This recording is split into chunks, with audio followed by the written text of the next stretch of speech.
Right lads, welcome to On The Bench LFC. In today's video I've got some stats that I want to talk about revolving around FSG's net spend since they've took over Liverpool. Obviously it's been 7 years since they've owned us, so I want to talk about that later on in the video. Plus I've got a statement that Emre Can's come out and said about where he feels it's going wrong for Liverpool at the moment.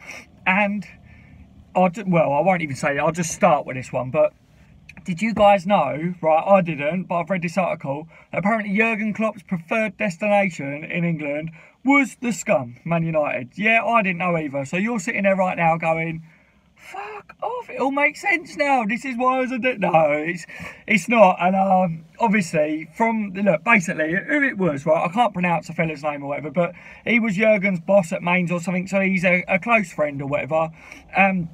The story behind it is that he had told Alex Ferguson once that basically Jurgen Klopp's preferred destination would be Man United in England, and that Klopp dreams of being manager of Man United, dreams of being in the Premier League as a manager, and yeah, he wants to be at the top. So it was Man United, which obviously, being Liverpool supporters and he's a Liverpool manager, that's a bit of a kick in the teeth, isn't it, you know? And they're going to love that one if the Man U fans like start reading about this shit, you know? So I was a bit like, oh, you joking me? Like, but I think it was years ago anyway that this obviously said. It was definitely before he come. And from what the bloke come out and said as well was that Liverpool is a better fit for Klopp because of the fans, because of the passion, because of just loads to do with Liverpool is more suited for Jurgen Klopp and his management style and stuff over Man United. But apparently Liverpool jumped in there before Man United got a chance to, basically. And yeah, there was talks with Alex Ferguson about managing Man United and stuff in the past with Klopp and things. So yeah, I don't know, guys, not a good way to start the video. Obviously none of us want to hear that, but he's Liverpool manager and it don't matter. If they really wanted him, then fuck them, we got him. But on the other hand, if he really wanted him, I don't like it, lads. I don't like it. It is something that gives them a bit of ammunition, doesn't it? Do you know what I mean? If the Man United fans read this article and stuff. But yeah, you can look that up yourself, guys. It's floating around the internet now. But yeah, let's talk about Emre Can. So Emre Can has said that defensively, the defensive side of Liverpool's game is not the problem at the moment, which it is as well. Like, it is a major problem. But he's saying that the defence is taking a lot of the stick for Liverpool's poor run of form, when really it's down to Liverpool not being clinical enough, which we've spoke about anyway, guys, haven't we? Let's face it, we have literally said time and time again that not only are we not good enough defensively, but at the moment in general we're not clinical enough. Chan did come out of a stat where we had 100 and something bloody shots on goal, on target, but we only scored 7 goals in this time. So yes, you're right, like, it is one of them things that we're well aware that Liverpool needs to be more clinical, and losing Mane to this injury is not going to help that stat at all, is it? But the fact that people are trying to defend Liverpool defensively, like, if it's a bit of a random one, isn't it? Oh yeah, we're going to defend Liverpool's defence. But yeah, the fact that he's coming out and going, oh, there's not a defensive problem, is like, don't make me laugh. Do you know, like, for me, like, yes, there is a defensive problem. Don't try and back your teammates up and then throw the other teammates at the top end of the pitch under the bus. You're part of the clinical problem, which obviously he's not saying that he isn't or anything like that, but Chan's one of the ones that has missed some chances that he should have buried as well. And it just made me laugh when I read it, that I keep seeing people try and defend Liverpool's defensive frailties at the moment and say that it's more of the attacking side of it. And it's like, really, like, I don't know, it's one of the things that, right at the moment, the only thing that I want to hear come out of Emre Can's mouth is, yes, I'm going to sign a new contract at Liverpool Football Club. I don't want to hear what his views are on where we're going wrong, because he's part of the problem. And that's as simple as that for me. So, yeah, not too happy with the overall outlook from Emre Can on that one, but obviously he is right. We are not clinical enough and we need to do better, don't we? So anyway, speaking about the attackers at Liverpool, today it's come out again. I think Barcelona's CEO, basically, from what I've read, has come out and said that Barcelona are going to be trying to sign Coutinho in the January transfer window. He said in the winter market. He said that it will cost a lot of money to get Coutinho, because apparently what he's saying is that Liverpool asked for 200 million, which is around the mark that Neymar was sold for. And none of us really knew, like, none of us really know the truth of it, because Barcelona was putting out loads in the media when it was going on, saying, oh yeah, Liverpool want this much money for him, we don't want to pay that, Coutinho wants to come. No one knew the truth of it all. What we do know is that Coutinho was interested in the move to Barcelona. Barcelona was after Coutinho, and Liverpool turned around and went, no, on your bike. So that's the truth of what we do know. But it's one of them rumours that's going to keep coming around until January. But the fact that the CEO's come out and said that they are confident of signing him and other players, but to sign someone like Coutinho, because it would cost so much in January, they're going to have to sell some players before they can buy. So that's an interesting stat as well. He said, like, people need to forget about the money that we received for Neymar. Started talking about the facts of after tax, like, it wasn't actually that much, which it was still a bloody lot of money. But it's just one of them things. I think he's just trying to talk it all down and say, look, we're not made of money, and coming out and saying that to try and bring the price of the players down that they want. But it's not going to happen. My personal views is that Liverpool don't want to sell him. What people are saying is that Liverpool told Coutinho that he could go in January, but this has been going on since the transfer window.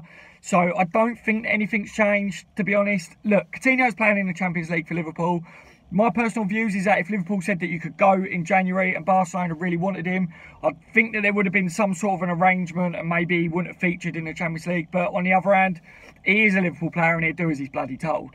So that's just what's come out today, and I wanted to speak about that with you guys. Let you know, if you haven't seen the rumours, it's come out today about the CEO saying they're going to go back in for him. It's just an update basically on the Coutinho saga. So anyway, let's talk about FSG. And basically, obviously, as you're aware, they've owned us for 7 years now. They've been at the club for 7 years. There's been an interesting article come out about the net spend and the spend of Liverpool Football Club since FSG have took the reins as such. So basically, FSG's net spend in 7 years, right, is 163,985. Well, that's just absolutely appalling, right? And to put that into perspective, guys, for you, the net spend of our key rivals, so Man City, for instance, in the same time frame is 718 million, right? So that just, ours is 163 million, Man City's is 718 million. I mean, you wonder why there's a big difference in how Man City are doing to Liverpool at the moment. Man U's net spend is 540 million in that time.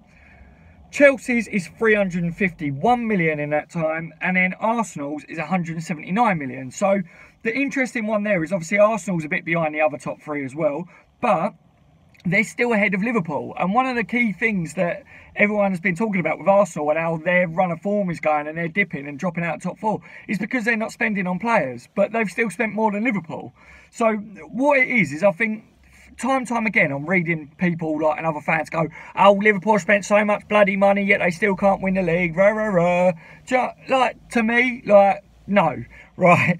If you look at the net spend, we haven't spent a lot of money, but put it this way, guys, right? The total amount of money that we've had come in is 568 million, yeah? Out is 404 million. So that's where you get the net spend there, basically, guys. So, yes, there's been a lot of money in and around transfers with Liverpool Football Club, but the net spend is still only 163 million, right? And that's an averaging per year of 23 million. So you take that into consideration, guys, that every year Liverpool are only spending 23 million on average on improving the squad. Now, you look at the way the market is now, that's just not bloody good enough, is it? Let's face it. For me, I've been one of them that's saying FSG, I'm not an FSG out person because bet the devil you know and all that. Look, they saved our bacon. We was in dire straits. Rah, rah, rah. Since Klopp's come in, they have been spending a bit more in the sense of they're after Virgil van Dijk, but they haven't spent that. But apparently they're willing to spend at least 70 million on Virgil. Naby Keita's coming in next year for a big fee. There's been other big signings as well, like Mane, Salah. They're meant to be big signings. So since Klopp's come in, Chamberlain and that, like, there's been some signings and it looks like a progression under FSG, but they're still, look, is it true? Is this why we're not landing players, guys? Because FSG are not willing to fork out the money. I said before that FSG had said from the beginning that basically they want Liverpool to fund themselves in the transfer market. This was towards the beginning when they took over. They said they want to get us sorted out financially and then sort us out big sponsorship deals so that Liverpool can tick over and keep the bank flow looking sweet, as well as being able to buy and compete up with the top other teams in the league. Now, if you look at the net spend of the other teams, look at Man City's form. when they've spent 718 million, they are going to be the absolute don, aren't they? Compared to Liverpool's 163 million in that 7-year time frame. So it just ain't good enough, is it? And I think for me personally, like I said, it is better the devil, you know, because we could get someone else coming. It's just I'm scarred, guys, from Gillette and Pricks, basically. Them two could have run us into the ground. We might not have had a Liverpool Football Club to go and watch now if it was for them. So FSG did save us, so I was trying to give them a bit of leeway. But when you look at facts and statistics like that, yes, they've done an extension on a stand in Liverpool. Yes, they're apparently got plans for developing the training grounds. Yes, they've got the... But money does talk in a sense. And this is... I'm seeing this go around a lot from the subscribers and on my videos and that money really does talk. And if Liverpool really want to be in with a chance of winning the Premier League and competing with the other top clubs in the Premier League and stuff, then we really need to start spending the money, which I was kind of like, well, it can't be that bad. Like, we finished top 4 last season and stuff, and to be honest, that shows Klopp's quality in a sense of, with that spend that he's had so far. And a lot of the money that was spent as well in that net spend, guys, has been when Brendan Rodgers was in charge. It wasn't under Jurgen Klopp. So if you look at it that way, Klopp's actually done quite well with what he's got to get us into top 4 last season. But then this year, we're not going to progress. There's been no progression because we haven't spent the money to get the progression. So that's the trouble. And something else as well, Emre Can had pointed out that Jurgen Klopp says that we're playing better than the other teams that we're playing recently and that we're dominating them, but it will come. But Liverpool need a bit of luck. I don't like that when managers say we just need a bit of luck. Of course you do sometimes need a bit of luck. Like if your shots hit the post or whatever, if the referee's decisions go against you. But I don't like it when a manager goes, oh yeah, we're playing good enough, but we just need a bit of luck. No, get in some quality defenders, sort out the clinicalness up top. You know what I mean? Like, let's not start this. We got to stop being in this situation where we stress because someone like Mane's out injured. Do you know what I mean? We need to know that we've got someone that can come in and do that. Salah can come in. This is why he was brought in. I said it in yesterday's video, to replace Mane if we're without him. But then if you're looking at that, then it's a bit like, oh God, like with Lallana being out and Klein and that, like that's 3 major starting 11 players that are out of our squad, in my opinion. We don't want to be in that situation. But then you're looking at our net spend and that tells you exactly why we're in that situation. So this is just all what I wanted to talk about in today's video, guys. It's just, I wanted to let you guys know some of the stats that I saw, what I'd heard from Emre Can, and that Jurgen Klopp wanted to be manager of Man United, which, scum. That's basically what I wanted to talk about in this video. But yeah, can we hit 25 likes on this video, guys? That's going to be my goal for this one. You guys have been so supportive. You've been hitting my goals and my targets on the videos I put out. So I'm going to say 25 on this one. Please help me hit it. Subscribe to the channel if you haven't already, guys. I hope you're all having a wicked day. And I will speak to you all soon. Take care, lads.